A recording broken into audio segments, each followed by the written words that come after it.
আসসালামু আলাইকুম। কেমন আছেন সকলে? আশা করি সকলেই ভালো আছেন। আর এই ভালো থাকার মধ্যে আপনাদের সঙ্গে নিয়ে চলে এসেছি আবারও নতুন একটি গল্প।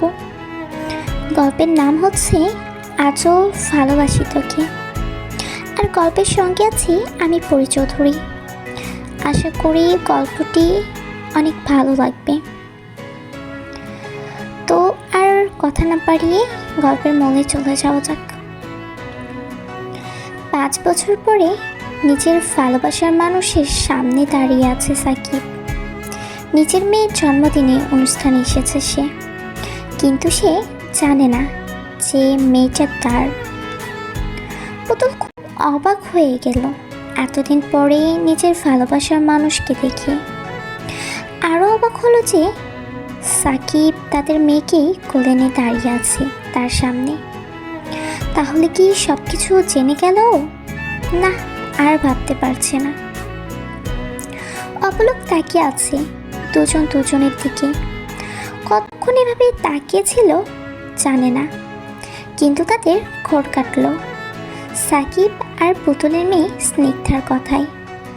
মাম্মাম, আমার প্রিন্স আঙ্কেলের কথা বলেছিলাম না? এই হলো আমার প্রিন্স আঙ্কেল, আর প্রিন্স আঙ্কেল এই হলো আমার মাম্মাম। পুতুল এখনো চুপ করে দাঁড়িয়ে আছে। ও কি করবে ভাবতে পারছে না। তবে ওর এটা খুব ভালো করেই বুঝতে পারছে সাকিব এখনো কিছু জানে না, কারণ ও জানলে কখনোই আসতো না। পুতুলকে চুপ করে থাকতে দেখে সাকিব নিজেই আগে কথা বলল, কারণ ও চায় না সবার সামনে ওদের অতীতটা চলে আসুক। হাই, আমি সাকিব।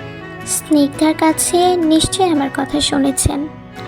সাকিবের কথা শুনে পুতুলের খুব অবাক হলেও নিজেকে সামলে নিয়ে কথা বলতে শুরু করলো, কারণ ও নিজেও চায় না সবার সামনে কোনো সিক্রেট করতে। হ্যাঁ, স্নিগ্ধার কাছে আপনার কথা অনেক শুনেছি। তো কেমন আছেন আপনি? পুতুল জোরপূর্বক হাসার চেষ্টা করলো। আছি ভালোই। তো আপনি কেমন আছেন?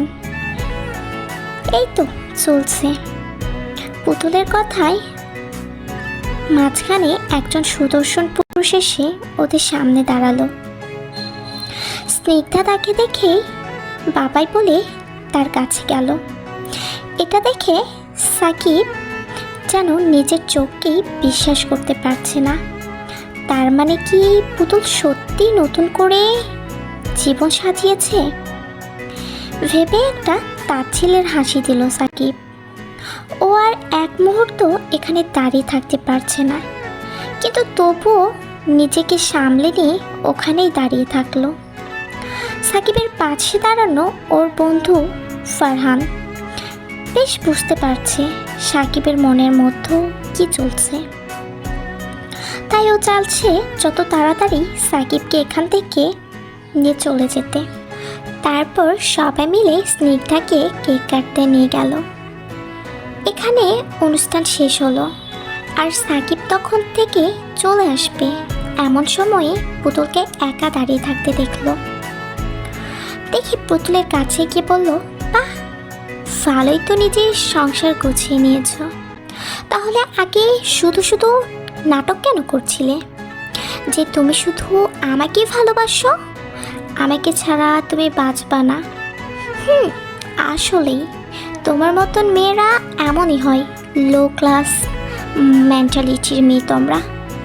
সাকিবের কথা শুনে পুতুলের মনে হলো ওর বুকের ভিতরে কেউ যেন হাতুড়ি দিয়ে মারছে।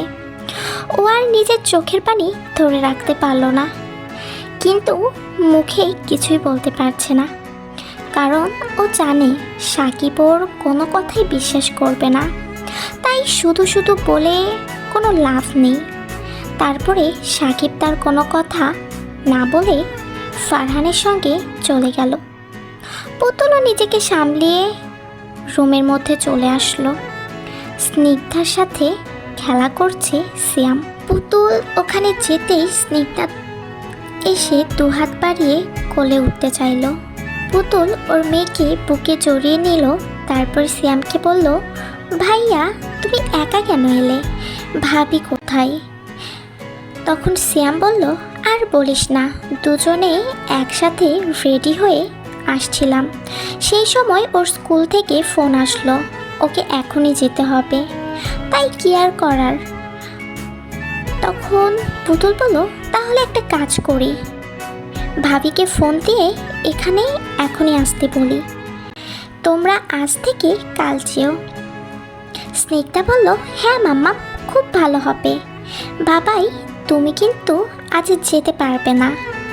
সিয়াম বলল, ঠিক আছে মা, যাব না, তাহলে ভাবিকে কল দিয়ে আসতে বলি। আচ্ছা ঠিক আছে। এরপর রাত্রেবেলা সাকিব একা দাঁড়িয়ে আছে সাথে, আর আজকের কথাগুলো ভাবছিল। তখন পিছন থেকে কেউ এসে তার কাঁধে হাত রাখলো। ও পিছন ফিরে দেখে ফারহান দাঁড়িয়ে আছে।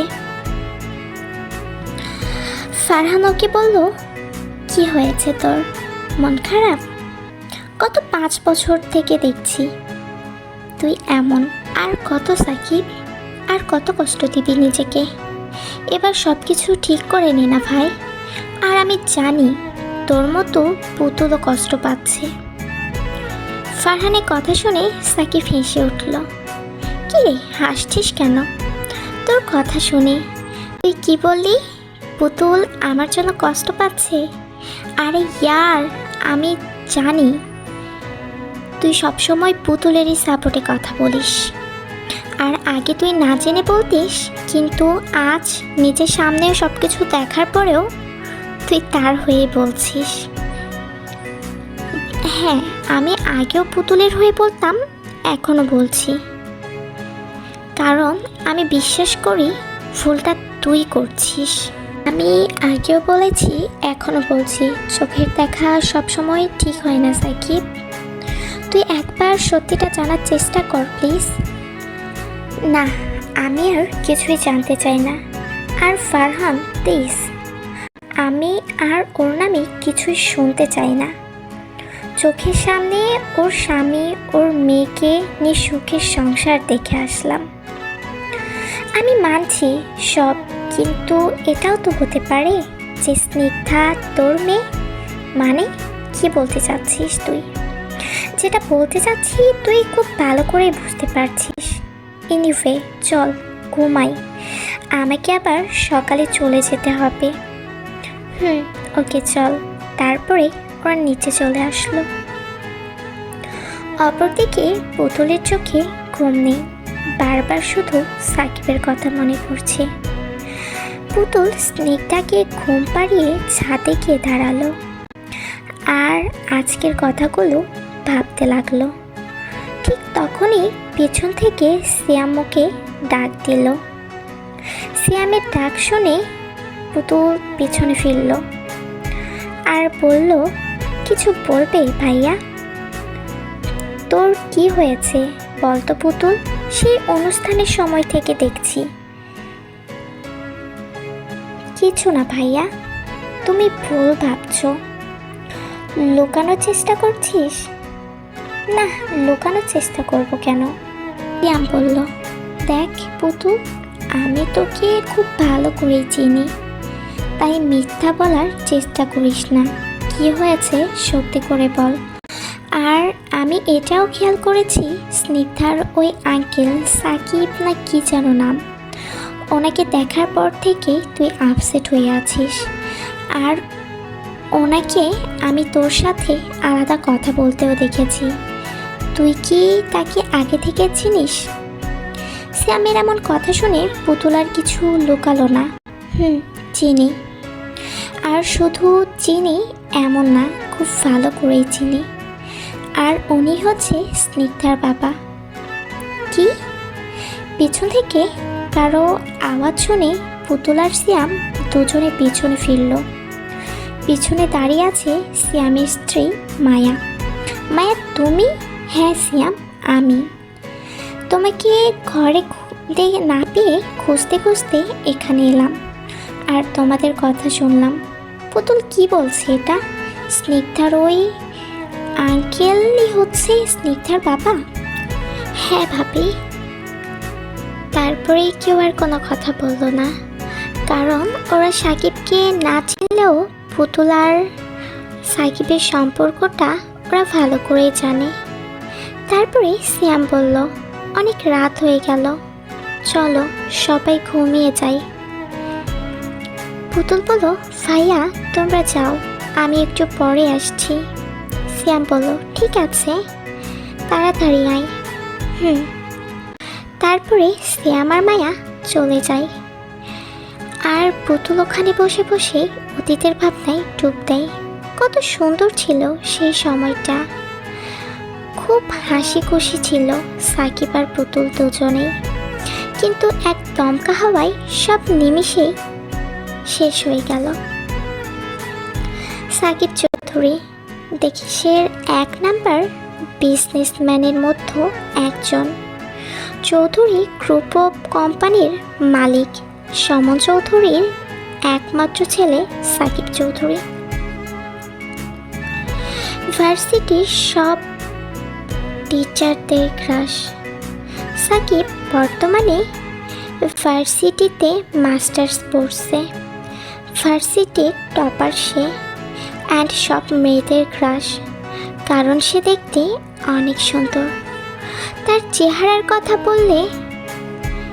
বলতে হবে, তার চেহারা, তার অ্যাটিটিউড, ইস, সব মেয়েদের পাগল করার জন্য যথেষ্ট। 5 ফুট 11 ইঞ্চি উচ্চতা, হলদে ফর্সা গায়ের রং, গোলাপি ঠোঁট, স্লাইপ করা চুল। এক কথায় বলতে গেলে কোনো হিরোর চেয়ে কোনো অংশে কম না, বরং বেশি। অন্যদিকে পুতুল মধ্যবিত্ত পরিবারের মেয়ে, দেখতে একদম পরীর মতো। গায়ের রং উজ্জ্বল ফর্সা, চোখ দুটো টানা টানা, লম্বায় 5 ফুট 3 ইঞ্চি। বাবা মাহবুব সাহেব একজন সরকারি কর্মকর্তা, আর মা খুশিদা বেগম গৃহিণী। পুতুল তার বাবা মার বড় মেয়ে, মধ্যবিত্ত ফ্যামিলির হলেও খুব হ্যাপি তারা। পুতুল এবার অনার্স ফার্স্ট ইয়ারে ভর্তি হয়েছে ঢাকা বিশ্ববিদ্যালয়ে। আজকে তার ভার্সিটির প্রথম দিন, তাইও তাড়াতাড়ি ভার্সিটি যাওয়ার জন্য রেডি হয়ে রাস্তায় দাঁড়িয়ে আছে ওর বেস্টু বন্যার জন্য। ও দাঁড়িয়ে আছে প্রায় আধা ঘন্টা পার হবে। আধা ঘন্টা পরে বন্যা এলো। পুতুল তো রেগে একদম বম হয়ে আছে।